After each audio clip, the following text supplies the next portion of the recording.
신명기 28장 36절에서 57절까지입니다.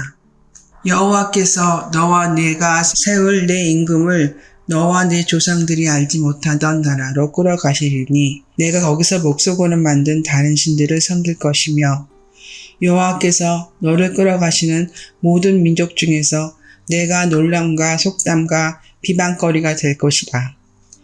내가 많은 종자를 들에 뿌릴지라도 메뚜기가 먹음으로 거둘 것이 적을 것이며 내가 포도원을 심고 가꿀지라도 벌레가 먹음으로 포도를 따지 못하고 포도주를 마시지 못할 것이며 내 모든 경내에 감람나무가 있을지라도 그 열매가 떨어짐으로 그 기름을 내 몸에 바르지 못할 것이며 내가 자녀를 낳을지라도 그들이 포로가 되므로 너와 함께 있지 못할 것이며 내 모든 나무와 토지 솟아는 메뚜기가 먹을 것이며 너희 중에 우고하는 이방인은 점점 높아져서 네 위에 뛰어다니고 너는 점점 낮아질 것이며 그는 내게 구워줄지라도 너는 그에게 구워주지 못하리니 그는 머리가 되고 너는 꼬리가 될 것이다. 내가 네 하나님 여호와의 말씀을 청종하지 아니하고 내게 명령하신 그의 명령과 규례를 지키지 아니하므로 이 모든 저주가 내게 와서 너를 따르고 내게 이르러 마침내 너를 멸하리니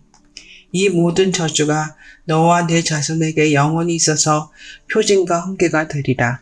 내가 모든 것이 풍족하여 기쁨과 즐거운 마음으로 내 하나님 여호와를 섬기지 아니함으로 말미암아 내가 줄이고 목마르고 헐벗고 모든 것이 부족한 중에서 여호와께서 보내사 너를 치게 하실 적군을 섬기게 될 것이니 그가 철 명예를 내 목에 메워 마침내 너를 멸할 것이나 곧 여호와께서 멀리 땅 끝에서 한 민족을 독수리가 날아가는 것 같이 너를 치러 오게 하시리니 이는 내가 그 언어를 알지 못하는 민족이요 그 용모가 흉악한 민족이라 노인을 보살피지 아니하며 유아를 불쌍히 여기지 아니하며 내 가축의 새끼와 내 토지의 소산을 먹어 마침내 너를 멸망시키며 또 곡식이나 포도주나 기름이나 소의 새끼나 양의 새끼를 너를 위하여 남기지 아니하고 마침내 너를 멸절시키리라.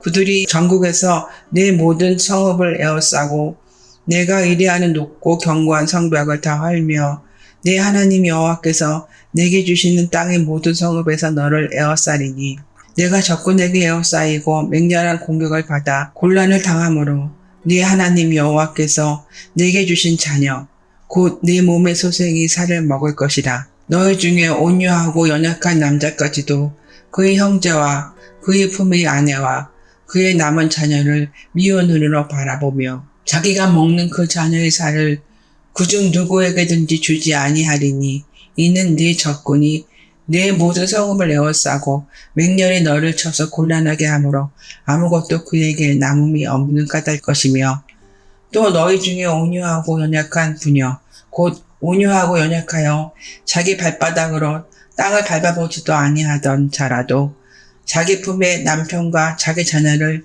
미운 눈으로 바라보며 자기 다리 사이에 나온 태와 자기가 낳은 어린 자식을 남몰래 먹으리니 이는 내 적군이 내 생명을 에워싸고 맹렬히 쳐서 곤란하게 함으로 아무것도 얻지 못함이리라. 오늘도 주님과 동행하여 승리하는 복된 한 날 되시길 바랍니다. 모세는 하나님의 말씀에 불순종할 때 받게 되는 저주가 무엇인지 계속 언급합니다. 특별히 저주의 강도가 점점 심해지는데 이스라엘이 하나님의 말씀에 불순종하면 자신들의 땅에서 쫓겨나 조상들이 알지도 못하는 나라의 포로로 끌려가게 될 것이라고 거기서 목석으로 만든 다른 신을 섬기게 될 것이라고 말합니다. 이 말씀대로 훗날 우상 숭배에 빠져 살던 이스라엘은 결국 아수르와 바벨론에 의해 포로로 끌려갔고 거기서 놀람과 조롱과 비방거리가 되었습니다. 이처럼 하나님의 말씀은 반드시 이루어집니다. 복에 관한 말씀이든 저주에 관한 말씀이든 하나님은 말씀하신 대로 반드시 성취하는 분이십니다. 저주는 사랑이신 하나님과 어울리지 않고 하나님의 속성과 상충되는 것이기에 저주는 말 그대로 경고이며 상징이라고 주장하는 사람들도 있는데 절대 그렇지 않습니다. 우리는 하나님이 공의로운 분이라는 사실도 절대 놓쳐서는 안 됩니다. 성경을 보면 하나님은 반드시 심판하겠다고 언급하고 계시고 지옥 형벌에 대해서도 분명하게 말씀하고 계십니다. 따라서 우리도 경각심을 가져야 합니다. 불순종의 결과가 단순히 이스라엘에게만 국한될 것이라고 생각해서는 안 됩니다. 하나님을 배반하고 불순종할 때 받게 되는 형벌이 얼마나 큰지 우리는 깨달아야 합니다. 이스라엘만 놀람과 조롱과 비방거리가 되는 것이 아니죠. 우리도 충분히 그렇게 될 수 있습니다.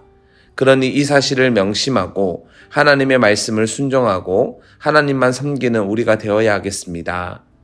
그리고 이어서 말씀을 계속 살펴보면 불순종한 이스라엘은 땅에 씨를 뿌려도 메뚜기 떼가 씨를 먹어버리고 포도는 벌레가 먹어 수확할 수 없게 될 것입니다. 그들은 수고의 대가를 얻지 못하며 하나님께 예배를 드리거나 축제를 즐기지도 못합니다. 또한 그들이 낳은 자녀들은 복을 받는 것이 아니라 저주를 받아 포로로 끌려가게 되고 부모와 생이별하게 됩니다. 이처럼 불순종하면 하나님께 저주를 받게 되고 모든 즐거움, 모든 희망도 다 사라지고 삶의 모든 영역에서 처절한 실패를 경험하게 됩니다. 게다가 45절 말씀을 보면 내가 내 하나님 여호와의 말씀을 청종하지 아니하고 내게 명령하신 그의 명령과 규례를 지키지 아니하므로 이 모든 저주가 내게 와서 너를 따르고 내게 이르러 마침내 너를 멸하리니 라고 말씀하고 있습니다. 이것은 이미 15절에 말씀하신 내용을 재차 반복하는 것으로서 와서, 따르고, 이르러 등의 비슷한 의미의 단어들이 반복되는 것은 불순종하는 자들이 받게 될 하나님의 저주는 절대 피할 수 없다라는 사실을 강조하고 있습니다. 이어 53절부터 시작되는 저주의 내용은 가히 충격적입니다. 만약 이스라엘 백성들이 우상을 섬기면 그들은 대적의 침입을 받게 되는데 대적들은 먼 곳에서부터 온 무시무시한 민족으로 언어가 다르고 생김새가 흉악하고 행실이 잔인합니다. 그래서 양식과 가축을 빼앗고 성읍을 애워싸고 백성을 굶주리게 하여 결국 죽음에 이르게 할 것입니다. 그 결과 부모는 부모된 도리를 하지 못하고 굶주림을 피하기 위하여 남은 자녀들을 박해할 것인데 모든 것을 잃어버린 인간은 비인간적인 행위도 서슴지 않고 저지릅니다. 평소엔 한없이 온유하고 연약했던 남자가 형제와 품의 아내와 남은 자녀들을 미운 눈으로 바라봅니다.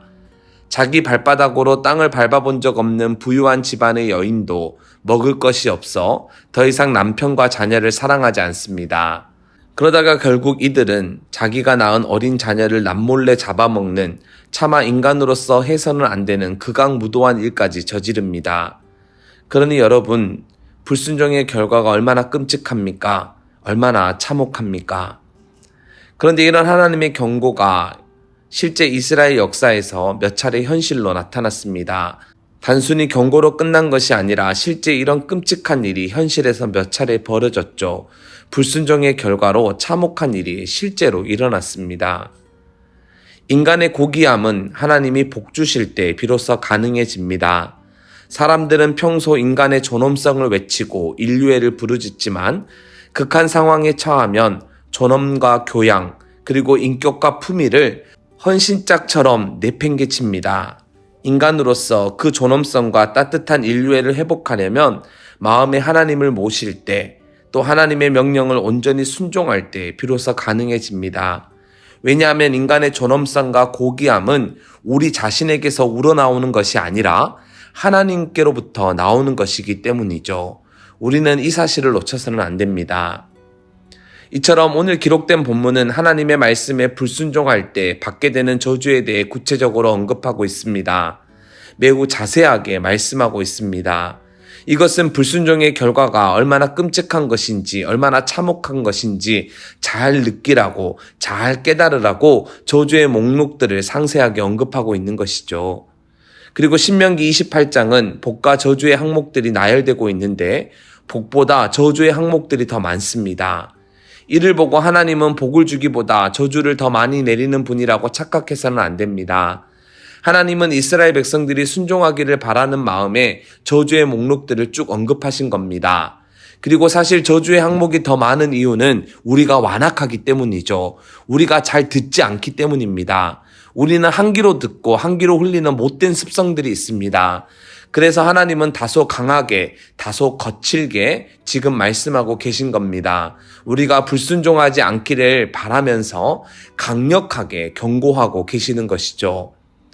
그리고 우리는 신명기 28장을 통해 하나님의 말씀에 순종하느냐 그렇지 않느냐 하는 이 차이가 인생에서 정말 큰 영향을 미친다는 사실을 깨닫게 됩니다. 순종과 불순종이라는 이 단순한 차이가 인생에서 엄청 다른 결과를 낳는다는 것을 우리는 발견하게 됩니다. 더 나아가 여기에 기록된 저주가 이스라엘 역사에 실제 일어나고 벌어졌던 사실들을 바라보면서 이게 단순한 경고나 상징이 아니구나. 언제나 하나님께서 하신 이 말씀이 실제 삶에서 일어날 수 있는 것이구나 하는 사실을 우리는 깨닫게 됩니다. 따라서 우리는 우리 자신을 돌아보아야 합니다. 눈앞에 이익을 쫓다 멸망한 이스라엘 백성들의 실수를 우리는 다시 반복해서는 안 됩니다. 우리 앞에 생명과 사망, 복과 저주가 놓여 있는데 우리는 과연 무엇을 선택해야 하겠습니까? 당연히 생명을, 당연히 복을 선택해야지요. 즉 하나님의 말씀을 순종하고 하나님의 명령을 마음에 새기고 그 명령을 우리는 삶에서 실천하며 살아가야 합니다. 그럼 하나님은 저주가 아닌 한없는 은혜와 복으로 우리에게 갚아주실 겁니다. 그러니 오늘도 하나님의 말씀을 사모하고 그 말씀을 삶에서 행하는 모든 서문가족 다 되기를 축원합니다.